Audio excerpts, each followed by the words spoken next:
પાંડેસરા વિસ્તારની ઘટના 20 વર્ષીય મોહિત મિશ્રા નામના યુવકે ગળેફાંસો ખાધો. કોઈ અગમ્ય કારણોસર આપઘાત કરી દીધો.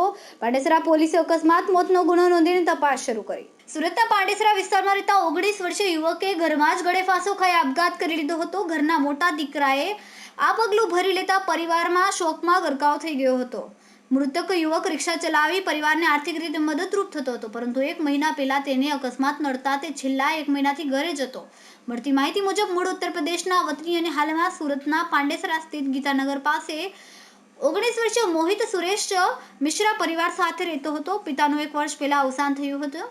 હાલમાં તે 3 ભાઈ, 1 બહેન અને માતા સાથે રહેતો હતો. રિક્ષા ચલાવી પરિવારને આર્થિક રીતે મદદરૂપ થતો હતો. દરમિયાન ગતરોજ સાંજે તે ઘરે હતો અને તેના 4 અને 6 વર્ષના 2 ભાઈઓ ઘર બહાર રમતા હતા. ત્યારે ઘરમાં મોહિતે લોખંડના એંગલ સાથે દુપટ્ટો બાંધીને ગળેફાંસો ખાઈને જીવન ટૂંકાવી લીધું હતું. ઘરના મોટા દીકરાએ આ પગલું ભરી લેતા પરિવારમાં શોકનો માહોલ છવાઈ ગયો હતો. હાલ આ મામલે પોલીસે આગળની કાર્યવાહી હાથ ધરી છે. કેમેરામેન સેનિલ વિરાણી સાથે વિશાલ છેઠા, માનવ પ્રભા ન્યૂઝ. અમારા વિડીયોની નવી અપડેટ મેળવવા માટે સબસ્ક્રાઇબ કરો માનવ પ્રભા ન્યૂઝ ચેનલને. બેલ આઇકન ક્લિક કરો લેટેસ્ટ વિડીયો સૌથી પહેલા મેળવવા માટે.